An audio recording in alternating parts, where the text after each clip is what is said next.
بسم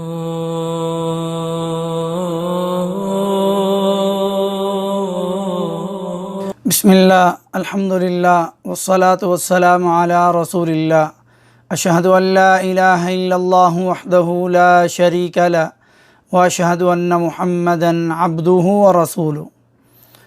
محترم ناظرین، آج اسلام میں برات کا تصور اور اس کی حقیقت کیا ہے؟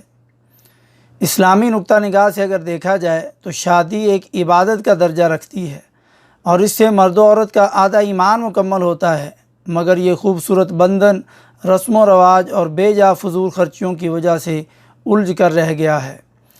اگر میں اپنی اس بات کا خلاصہ 3 لفظوں میں ذکر کروں تو آج کل شادی کا مطلب یہ ہے کہ حلال پیسہ پانی کی طرح بہا دینا یا اپنا بہت زیادہ قیمتی وقت جو ہے وہ ان فضول رسموں اور برات میں ضائع کرنا، اور تیسرا شادی کے اندر ہونے والے بے حیائی کے کاموں میں اپنے ایمان کا جنازہ نکلوا دینا۔ شادی تو ایمان مکمل کرنے کا اور نظر اور شرمگاہ کی حفاظت کرنے کا بہت اہم ذریعہ تھا، مگر شادی میں شریک ہو کر کے افسوس ہم نے ان سب چیزوں کو ضائع کر دیا۔ علماء کی باتوں کا خلاصہ اور میرے ناقص علم میں برات کا کسی طرح کا تصور، نہ کسی طرح کا اشارہ، نہ کوئی ذکر، نہ کوئی بیان زمانہ نبوت اور صحابہ و تابعین اور قرون مفضلہ میں نہیں ملتا۔ اگر برات دین میں ہے تو لفظ برات کو عربی میں کیا کہتے ہیں آپ بتا دیں؟ ہزاروں شادیاں دور نبوت اور صحابہ و تابعین کے دور میں ہوئیں۔ نبی صلی اللہ علیہ وسلم کی 11 شادیاں ہوئیں، آپ صلی اللہ علیہ وسلم کی 4 صاحبزادیوں کی شادیاں ہوئیں، اور ہمارے بہت سے ائمہ کرام کی شادیاں ہوئیں۔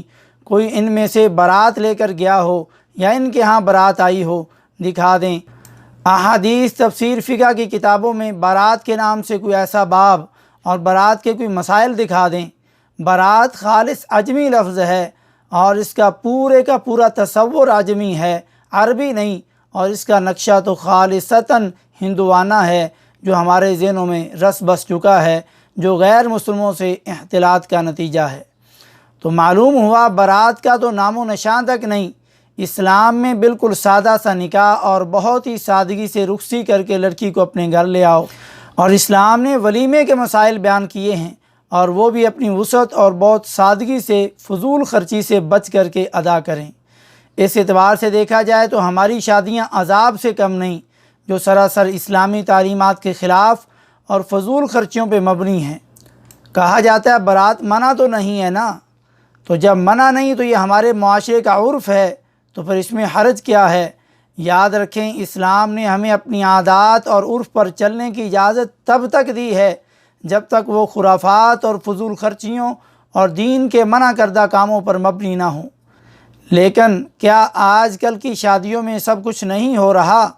آپ ان سب خرافات اور بدعات اور بعض شرک کے کاموں کو اسلام کے ترازو میں رکھ کر کے چیک کریں، دیکھ لیں، پرکھ لیں، جن کاموں کا ذکر دوسری قسط میں انشاءاللہ کیا جائے گا۔ برات ہندوؤں کے آریہ قبیلے سے شروع ہوئی۔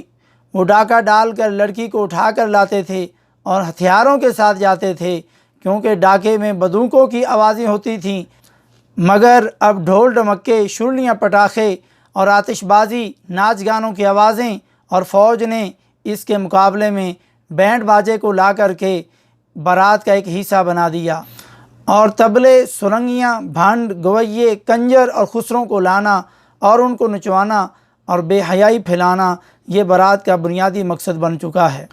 یاد رکھیں، یہ سب کبیرہ گناہ ہیں۔ ان گناہوں کے مرتکب لوگوں کو رسوا کن عذاب دیا جائے گا، جیسے سورہ لقمان کی 6 نمبر آیت میں دیکھیں۔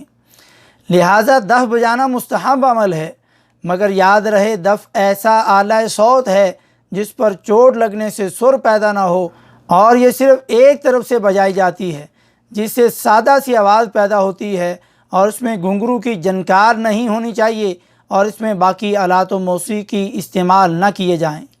تو یہ چھوٹی نابالغ بچیاں بجا کر ایسے اشعار پڑھ سکتی ہیں جو کفر و شرک، بدعات اور غرور و تکبر پر مشتمل نہ ہوں۔ دیکھیں صحیح بخاری 5147 نمبر حدیث۔ اور اگر ان کے دف اور اشعار پڑھنے سے فتنے کا ڈر ہو تو ان پر بھی پابندی لگائی جا سکتی ہے، چنانچہ اس محفل میں اجنبی اور غیر محرم مرد نہ ہوں۔ اور اسی طرح مردوں یا بالغ عورتوں یا مردوں اور عورتوں کا مل کر دف بجانا اور اشعار پڑھنا جائز نہیں۔ تو دف پر قیاس کر کے ڈھول اور آلات موسیقی اور رقص کو جائز قرار دینا بالکل غلط اور دین کے اندر تبدیلی ہے۔ اس وجہ سے اللہ کا عذاب آ سکتا ہے، کیونکہ یہ سب کام قرآن اور حدیث کے اندر منع ہیں۔ بعض لوگ بارات پر سختی کرنے والوں کو متشدد کہتے ہیں اور تنقید کرتے ہیں کہ اسلام میں یہ سختی نہیں۔ آئیں قرآن سے پوچھ لیتے ہیں، جو کام بارات اور شادی میں ہو رہے ہیں کس چیز پہ مبنی ہیں؟ سوائے فضول خرچی اور بے جا خرچ پہ۔ اب جو بارات کا تصور ہے، اس کے بغیر شادی کا تصور بھی ممکن نہیں، اور ہم نے اس فضول اور بے جا رسم و رواج اور رسم بارات کو شادی اور نکاح سمجھ رکھا ہے۔ اس کے بہت سے برے مفاسد ہیں جو ہم انشاءاللہ دوسری قسط میں ذکر کریں گے۔ چنانچہ اللہ تعالیٰ نے فرمایا وَلَا تُبَذِّرْ تَبْذِيرًا إِنَّ الْمُبَذِّرِينَ كَانُوا إِخْوَانَ الشَّيَاطِينَ، سورہ بنی اسرائیل 26 اور 27 نمبر آیت۔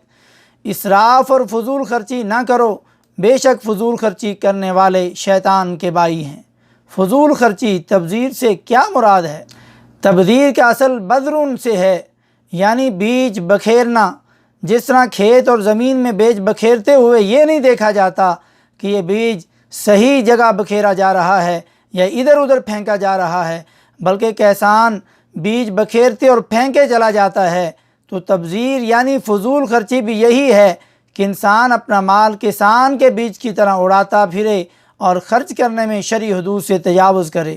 اور فضول خرچی سے یہ بھی مراد ہے کہ ناجائز جگہوں پہ حرام چیزوں اور کاموں پہ خرچ کرے، چاہے وہ تھوڑے سے ہی پیسے کیوں نہ ہوں۔ شیطان کے بھائی قرار دینے کی وجہ کیا ہے؟ وجہ یہ ہے کہ شیطان ہمیشہ اللہ کی عطا کردہ نعمتوں کی ناشکری کرتے ہوئے انہیں غلط جگہ خرچ کرتا ہے۔ تو سوچ لیں، شادی میں فضول خرچیاں کر کے، بارات کے دن کا 90% خرچہ ضائع کر کے شیطان کے بھائی بن کر رحمان سے کیوں دور ہو رہے ہو اے مسلمانوں، اے نکاح کرنے والوں۔ اور اللہ تعالیٰ نے فرمایا کُلُوا واشربوا ولا تسرفوا ان اللہ لا يحب المسرفین، سورہ اعراف کی 31 نمبر آیت میں فرمایا، اور کھاؤ پیو اور فضول خرچی نہ کرو اور بے جا نہ اڑاؤ، بے شک اللہ تعالیٰ فضول خرچوں اور بے جا اڑانے والوں کو دوست نہیں بناتا۔ اسراف اور تبذیر میں فرق کیا ہے؟ اسراف یہ ہے کہ انسان حلال کو حرام اور حرام کو حلال کر لے یا حرام میں خرچ کرے، چاہے وہ تھوڑا ہی خرچ کرے۔ اسراف یعنی حد سے نکلنا، کسی بھی چیز میں ناپسندیدہ اور برا عمل ہے۔ اور تبذیر فضول خرچی یہ ہے ناجائز کاموں میں خرچ کرے یا جائز کاموں میں بنا سوچے سمجھے خرچ کرے جو پھر حرام کا سبب بنے، یعنی فضول اڑاتا پھرے جو شرعی حدود سے تجاوز کرے۔ بڑے افسوس کی بات ہے کہ سنت اور حدیث پر عمل کرنے والے بھی اپنی شادیوں کو ان رسموں اور بارات سے پاک نہ رکھ سکے۔ جن رسموں اور بارات سے بچنے کی وجہ سے ممتاز سمجھے جاتے تھے، وہ بھی اپنی اس امتیازی حیثیت کا جنازہ نکال کر باراتیں لے کر کے جاتے ہیں اور باراتوں کا استقبال کرتے ہیں اور باراتوں میں شریک ہوتے ہیں اور کہتے ہیں اب نئی نسل کا کیا کریں؟ کرنا کیا ہے؟ آپ ان کو شادی دین کے مطابق کر کے دکھائیں، دنیا کے ساتھ اتنا چلیں جہاں تک قرآن و سنت کی خلاف ورزی نہ ہو۔ تو ابھی 2 آیات سنی پھر کیسے کہتے ہو کیا کریں؟ کیا کبھی ہندوؤں اور غیر مسلموں نے بھی آپ مسلمانوں کے طریقے اپنائے؟ نہیں نا۔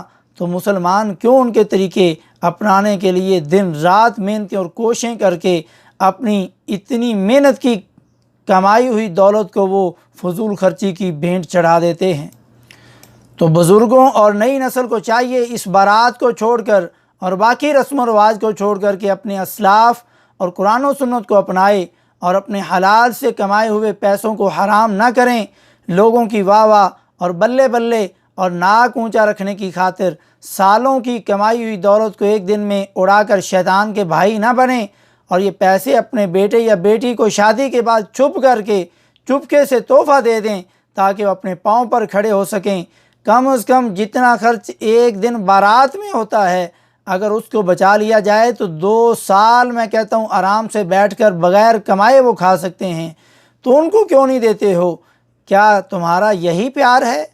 لا کہیں سے ڈھونڈ کر اسلاف کا قلب و جگر۔ تو بارات میں صحیح بات کیا ہے؟ صحیح بات یہ ہے کہ گھر کے چند ضروری افراد جو 5 سے 10 یا 15 لوگوں تک ہوں ان کو لے کر کے جائیں۔ پورے گاؤں یا قبیلے یا سب بھائی بہنوں کو شامل کرنا ضروری نہیں، اور عورتوں کو تو بالکل نہیں لے کر کے جانا چاہیے۔ تو یہ 10 سے 15 لوگ ہو جائیں اور بالکل سادگی سے سنت کے مطابق نکاح پڑھا کر کے لڑکی کو گھر لے آئیں۔ اور بعض کہتے ہیں کہ بارات سے اعلان نکاح تو ہوتا ہے نا، اعلان نکاح ان 2 خاندانوں کے لوگوں کے سامنے ان کا نکاح ہونا ہے، اور آس پاس کے چند گھروں کو پتہ چل جائے تاکہ ان کو پتہ ہو کہ فلاں کا لڑکا فلاں کی لڑکی ان کا آپس میں شرعی نکاح ہو چکا ہے، تاکہ وہ ان کو آتے جاتے دیکھ کر کے غلط نہ سمجھیں، اور پھر اگلے دن ولیمہ کرنے سے مزید اعلان نکاح واضح ہو جائے گا۔ بارات کو ختم کرنے سے دونوں خاندانوں کے ہزاروں بلکہ لاکھوں روپے بچ جائیں گے، اور شیطان کے بھائی بننے سے بچ کر کے رحمان کے آپ پیارے بندے اور فرما بردار بندے بن جائیں گے۔ اور باقی رسموں کا ذکر انشاءاللہ ہم دوسری قسط میں کریں گے۔ وما توفیقی الا باللہ۔